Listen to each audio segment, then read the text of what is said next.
Well, good morning. Hi. Good morning. Welcome. Thank you for being here. Thank you for everything you're doing. You know, we've had kind of an interesting week. One. The Pope was in town. You know, I have to say, it led actually to kind of an awkward press conference at the White House. Because every time the reporters addressed a question to Your Holiness, Obama answered.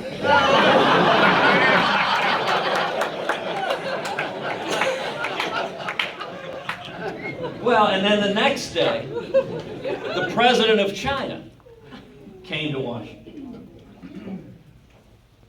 News outlets across the world reported on this momentous meeting between the world's most powerful communist and the president of China.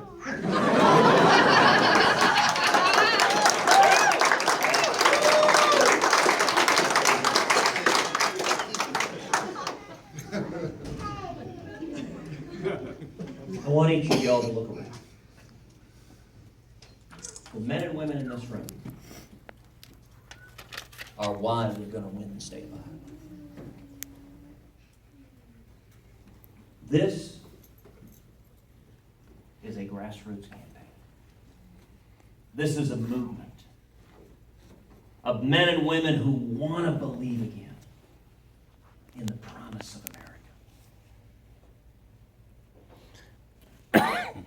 You know, I think back to January 2011 when we launched my campaign for Senate in Texas.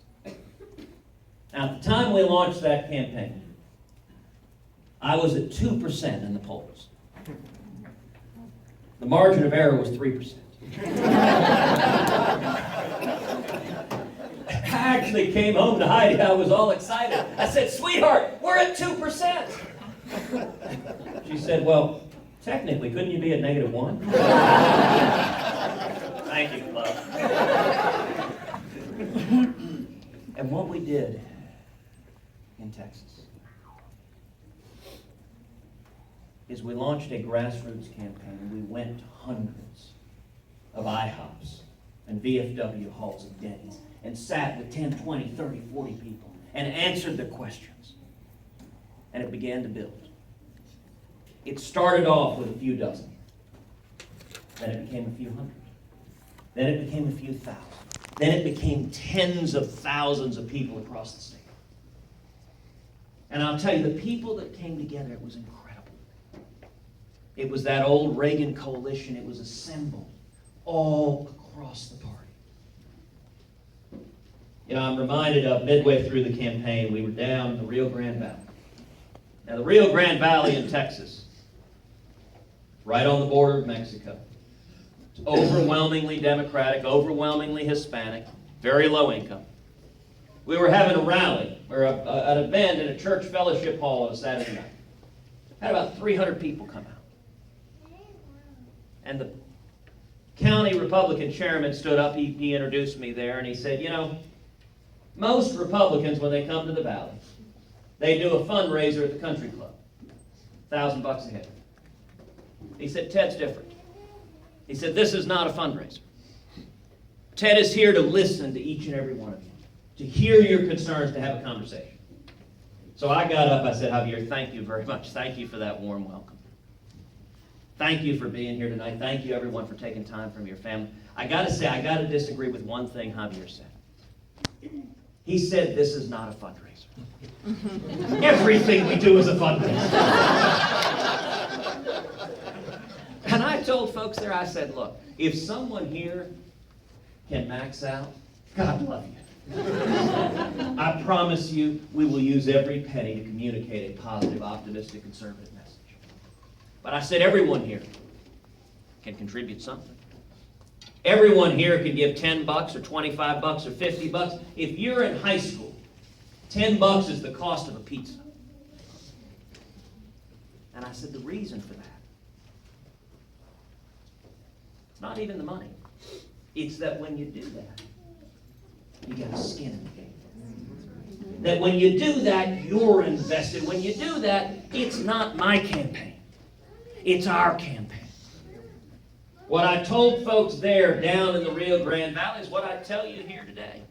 I can't win this race, but we can.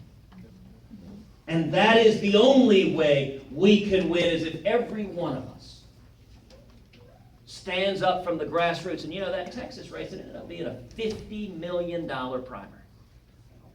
Most expensive primary in the entire country. My opponent ran $35 million of nasty attack ads. Midway through the campaign, Heidi, watching TV, she looked over at me and said, "Goodness gracious, I didn't realize what a rotten guy you were."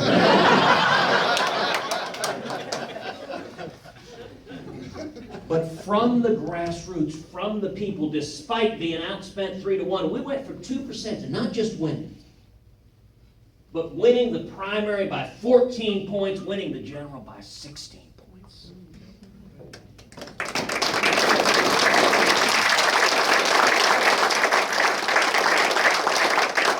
That is the power of the grassroots. That's what y'all are doing. Look, more than anything else, I want to ask each of you to become arsonists. Now, I can see some of the parents going, "What did I bring my kids to?" I don't mean literally lighting buildings on fire. I mean spreading the fire of liberty. And you spread the fire of liberty just like you spread the gospel. One at a time, with a personal testimony, looking someone in the eyes. That is the power of a grassroots campaign. Every one of you is a political entrepreneur. You have a circle of friends, you have a circle of family, you have a circle of colleagues. We're going to try to give you all the tools we can to empower you, to energize you, to help make it easy. But every one of you can wake up and think, all right, who can I get to show up on caucus day and stand with us? What can I say to persuade them, to energize them? And it could be all sorts of different things. Show you how different. I think about a year ago when I traveled to California. The week before I arrived, these posters began appearing all over town. Some of y'all have seen the posters of my head on a shirtless body that is ripped. Giant eagle on my chest. 2 6-shooters on my abs, which are a perfect 8-pack. Winston Churchill on my right bicep, which is massive. A cigarette dangling out of my mouth, and above it the legend, "Blacklisted and loving it." Now, we had, unsurprisingly, nothing to do with that. The local street artists who just began putting the posters up. But we decided, all right, let's have some fun with it.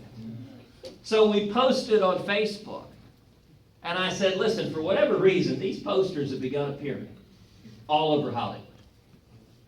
I gotta say, I noticed a glaring error. I don't smoke cigarettes.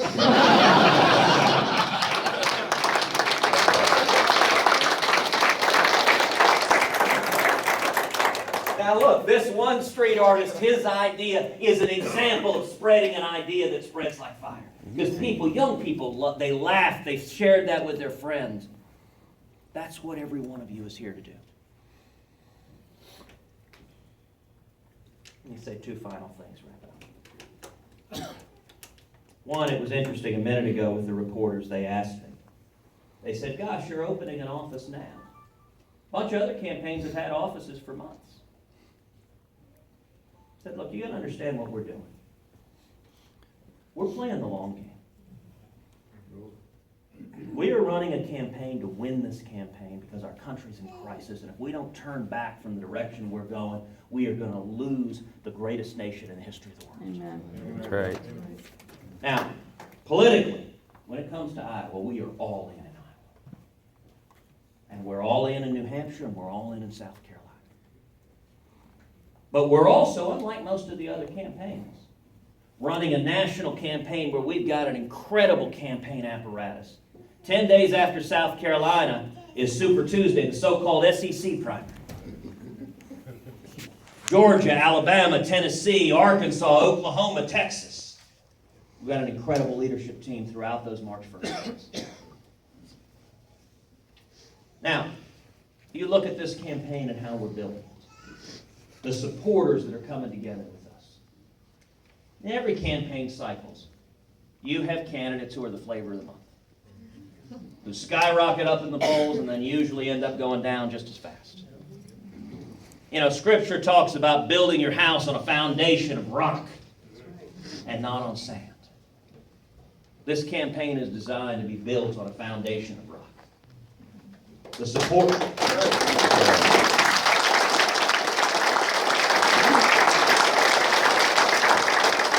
The men and women who are here because we're people of conviction, because we understand that this country is under assault, that religious liberty is under assault, that our constitutional rights are under assault, and that if we stand and speak the truth with a smile, the truth has power. Amen.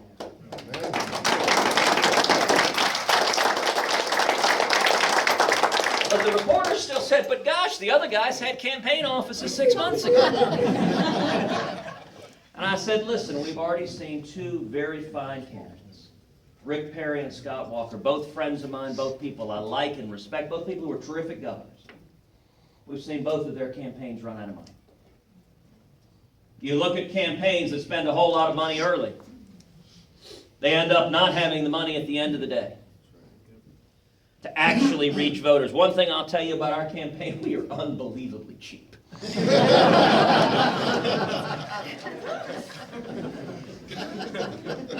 We are committed to being good stewards of the resources that are entrusted to this campaign.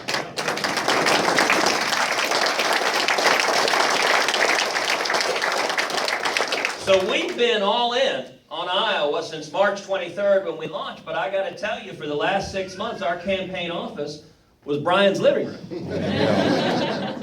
which we didn't pay him for.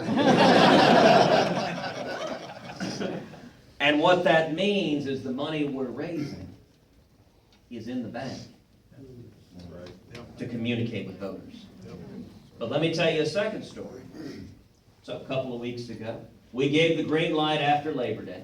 By the way, you saw other campaigns that ramped up their campaign teams. We didn't do that either. Now, we're doing that now.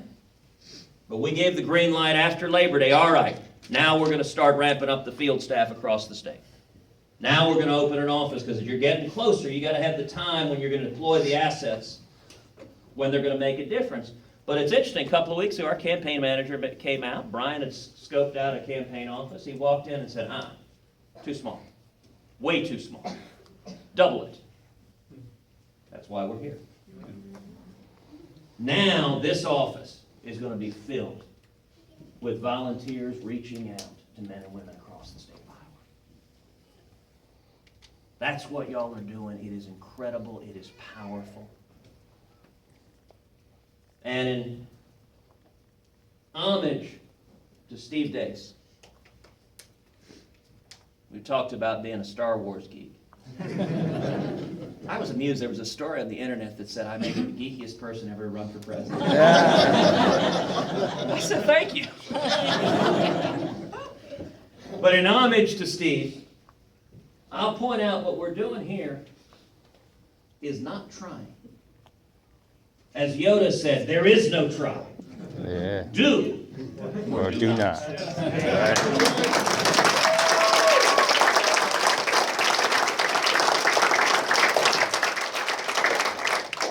And together, we're going to win on it. Right.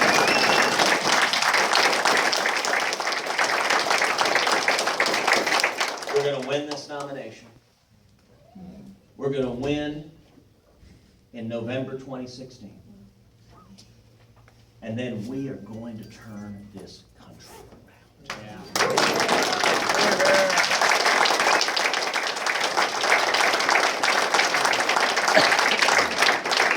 And so I close the way I opened, just saying thank you.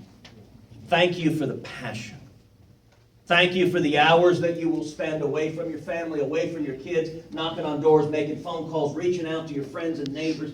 Thank you for the passion and energy, because it is the men and women in this room that will win this race and that will save this country we love so much. And I am honored and I am humbled to stand with you.